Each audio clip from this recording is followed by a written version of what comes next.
It was April 22nd, 2023, and the Texas Lottery's Mega Millions jackpot had ballooned to $95 million. Jackpots only get this large after months of normal, mostly low-income Texans playing and losing the lottery. The losing streak was about to be over. At the end of the evening, 6 ping pong balls would settle into place.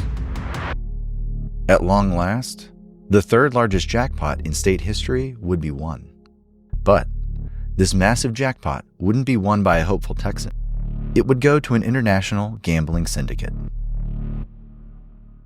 The lottery is supposed to be a game of chance, but as it turns out, it can be manipulated to remove the element of luck.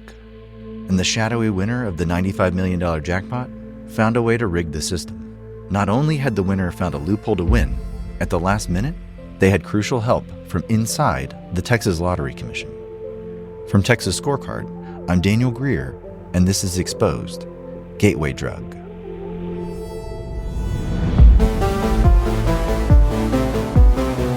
They've completely turned on its head what voters in 1991 could have contemplated when they approved the lottery in this state. Some of the most serious problems America faces today are partially rooted in the truth that lotteries, which are a government program, have turned tens of millions of small earners who could be small savers into a nation of habitual gamblers.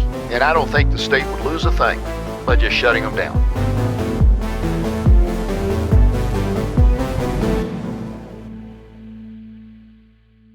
It's 2024. Trust in establishment media has cratered. Recent Gallup polling reported 69% of Americans don't trust mass media very much or at all. For the first time ever, fewer than half of all Americans have trust in traditional media. A brand new Gallup poll is showing that Americans are registering a record low trust in mass media. This distrust is understandable. For years, establishment media has misled the public. Instead of being a watchdog, it served as a mouthpiece for the powerful. In many cases, instead of holding government agencies and elected officials accountable, the media has protected them, parroting their talking points. Too many self-proclaimed journalists make it their life's work to erect mountains out of molehills.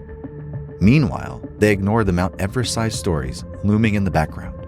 Luckily for Texans, in the case of the scheme to rig the $95 million jackpot, a few reporters decided to do journalism.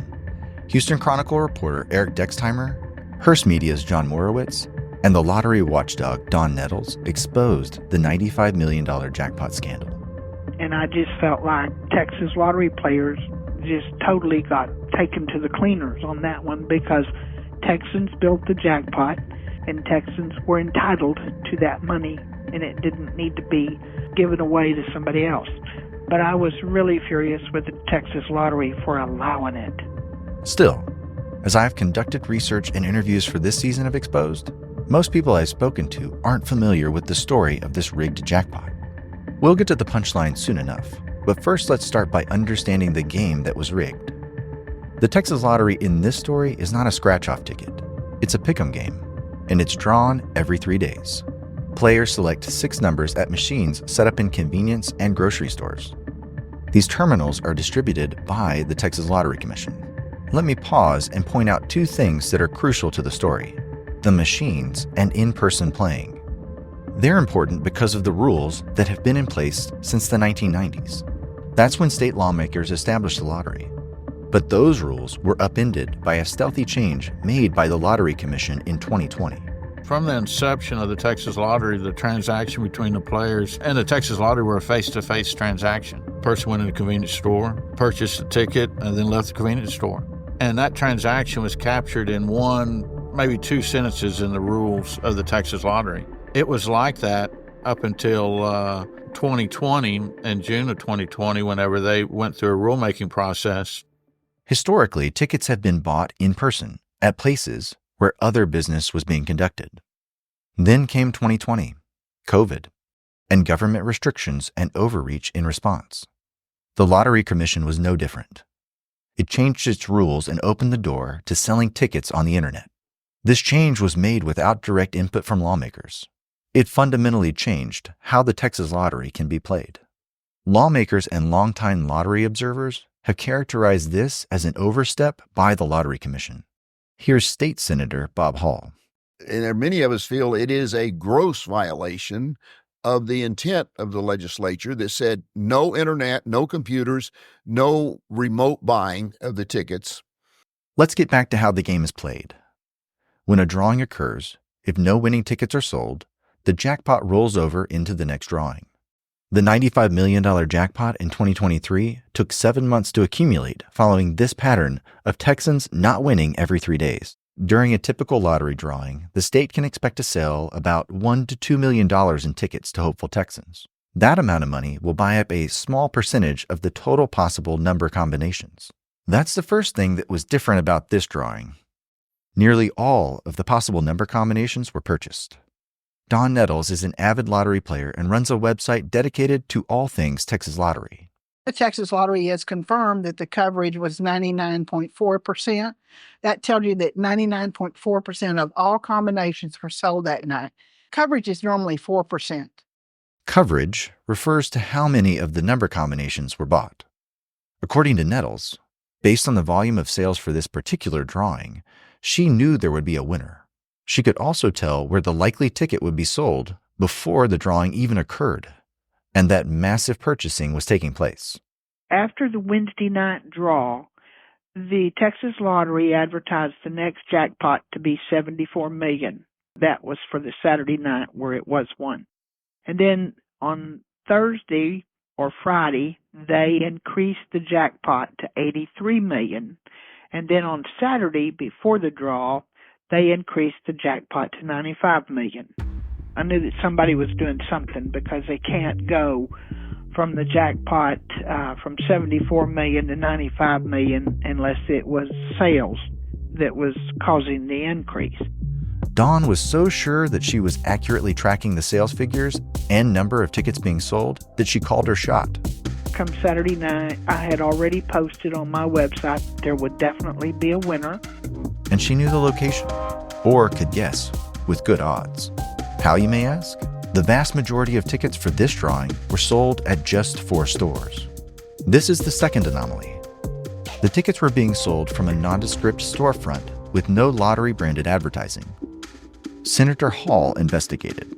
But it was the name of the place was called Hooked on Montana. And when we looked into what Hooked on Montana was, it's a tour guide for fishing in Montana. Now, well, that's kind of strange. It wasn't only the front of the store that was off. Again, here's Senator Hall. I think you've probably been in many a Quick Trip or something that had them. They have one lottery terminal in there. Maybe some of the bigger ones might have 2, but generally 1 to run it. This one had 12 of them in there. It clearly looked like something nefarious was going on there. This was one of 4 locations that were set up in a similar fashion. They were not doing regular retail business. They had lots of machines, courtesy of the Lottery Commission. We knew where the tickets were sold. We don't know who was making the purchase. But when a winning ticket is sold, the lottery knows, so they announce a winning ticket exists. Then they wait for someone to come forward and make a claim. When a large amount is won, anything over $1 million, the winner can claim the jackpot anonymously. That's what happened in this case. An attorney representing a newly formed company submitted the claim to collect the jackpot. The Texas Lottery didn't bat an eye. Because of their buying behavior, the anonymous winner got a winning ticket that matched 6 out of 6 numbers. They also had runner-up winners that matched 5 out of 6 numbers. According to Don Nettles, when winners only match 5 out of 6 numbers, lottery officials are not supposed to allow them to remain anonymous. Texas law allows lottery players who win $1 million or so to remain anonymous. But a 5 of 6 winning ticket, that means you match 5 out of 6 numbers. Winning 5 out of 6, you cannot remain anonymous. And the Texas Lottery allowed this group to remain anonymous on all the 5 of 6 wins. This is where the investigative work performed by Eric Dextimer comes into play.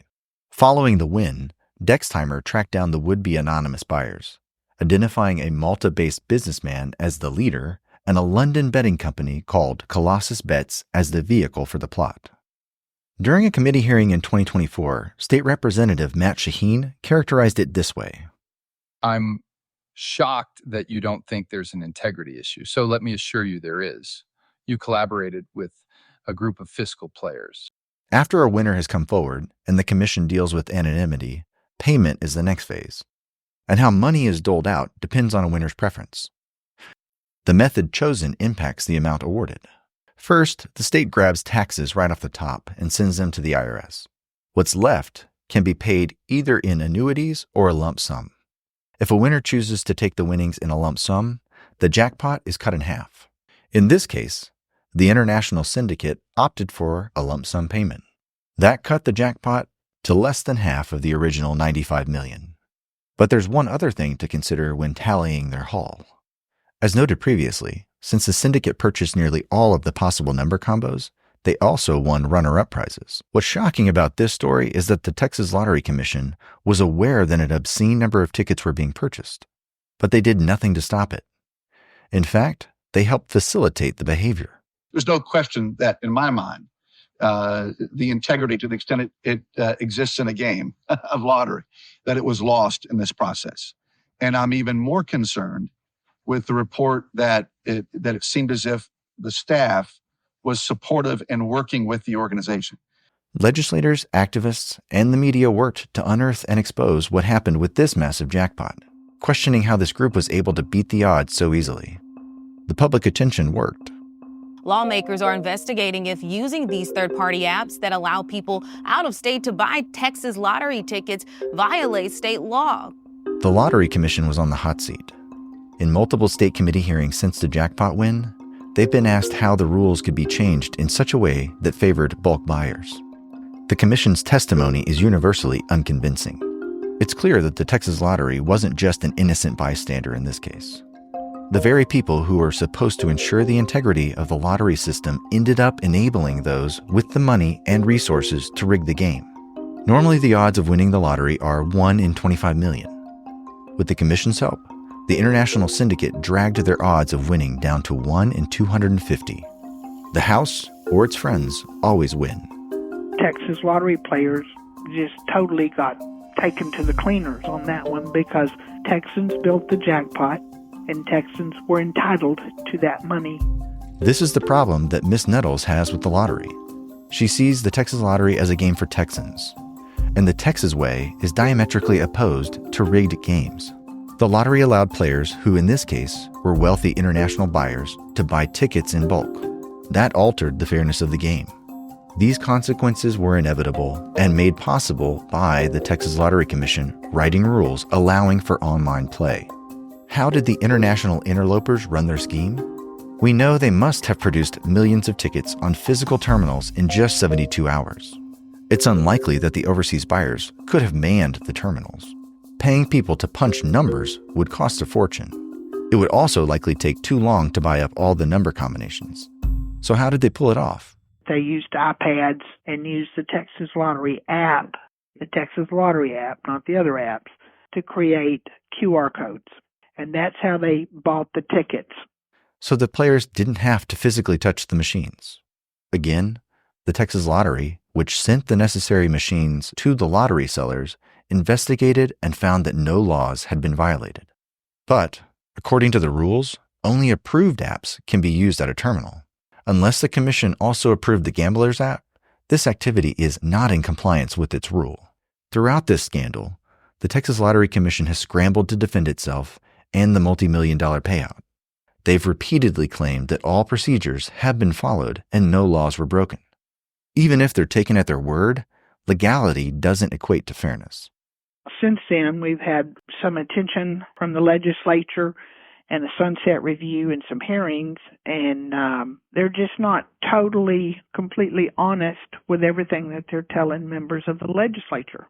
This is another case of the government helping a favored few at the expense of the many. Lawmakers are also dubious of the commission's defense of its actions. You know, we heard a lot of testimony in committee on the courier issue, and there was obviously a gray area of the law, and we heard from the executive director of the lottery that essentially the excuse that, well, it doesn't say we can't do this, right? And look, at the end of the day, that's a runaround on the legislative branch. The issue wasn't just that someone won. They won by gaming the system that was designed to prevent this kind of exploitation, and they were helped by a branch of state government. The perpetrators used a loophole opened up by the Lottery Commission. Surefire lottery winners weren't an issue in the past. In response to the scandal, the Texas Lottery Commission has announced new rules aimed at preventing future manipulation. But are these changes enough to restore public trust? And so the Texas Lottery shouldn't have given away Texas lottery players money. And that's what they did.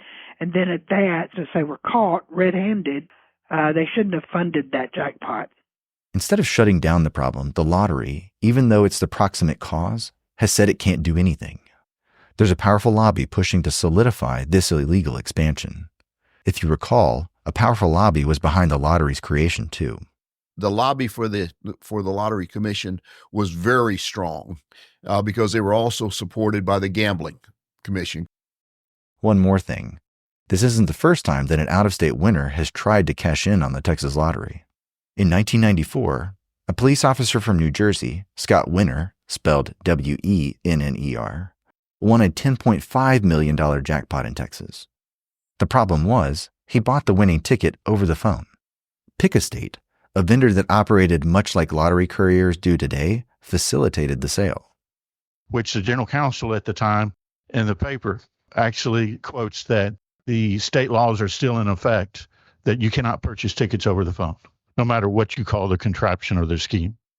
State law and Lottery Commission rules violated in that 1994 drawing were the same ones violated in 2023. The lottery ticket was sold over the phone. The lottery ticket cost more than face value, and the lottery ticket was sold across state lines. But the Lottery Commission of 1994 handled the matter in the exact opposite manner. They denied the jackpot payout, and they threatened the license of the liquor store that sold the ticket over the phone. With the lottery couriers, should have been included in that sunset review process.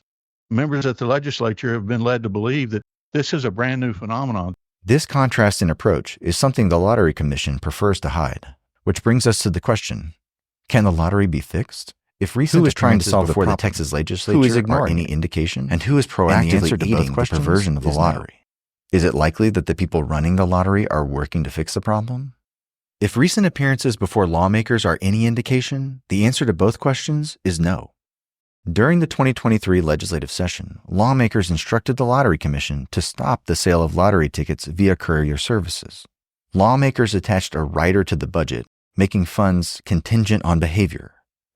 Senator Joan Huffman explained that lawmakers wanted to, quote, instruct the Lottery Commission to knock off these practices, selling lottery tickets online. The Lottery Commission ignored state lawmakers.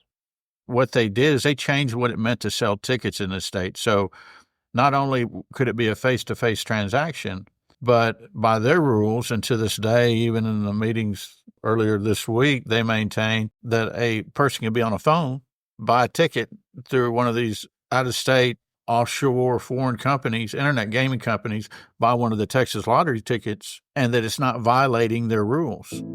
Why did staff at the lottery believe they could ignore the legislature? Because Governor Abbott told them they could. At the end of the day, this isn't going to happen if the governor does not allow it to happen. Those commissioners work for him. Governor Abbott could have line item vetoed the rider, but he didn't. Instead, he said it was unconstitutional and that the commission could ignore it. Depending on your point of view, that's either an implicit or explicit endorsement of the usurpation of another branch of government.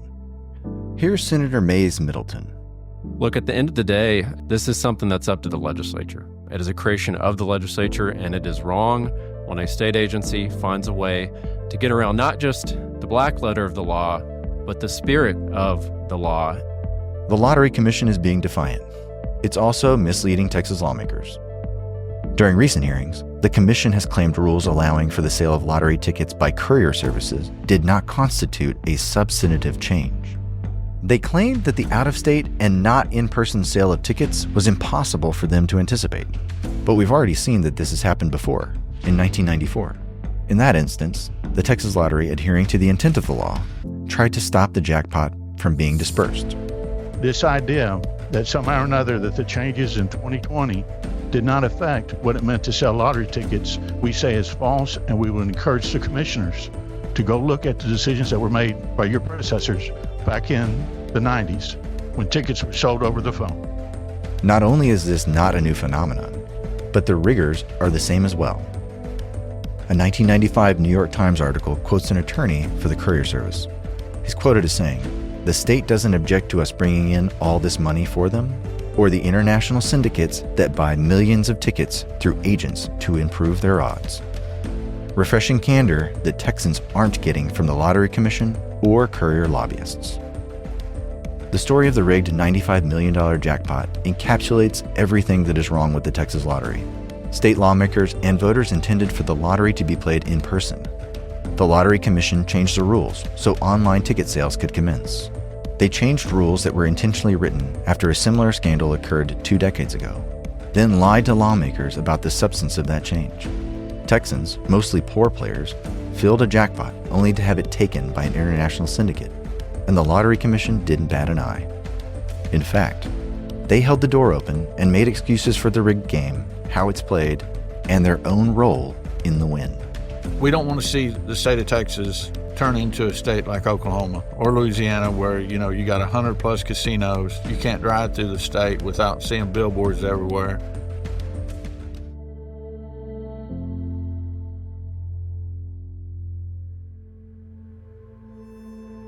Could the sale of lottery tickets online lead to an explosion of pop-up casinos around Texas?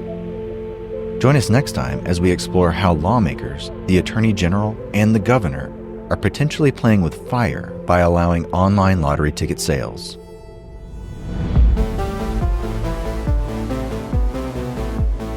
Thank you for listening to this episode of Exposed. We'd like to thank Senator Bob Hall, Rob Kohler, and Don Nettles for participating in interviews featured in this podcast.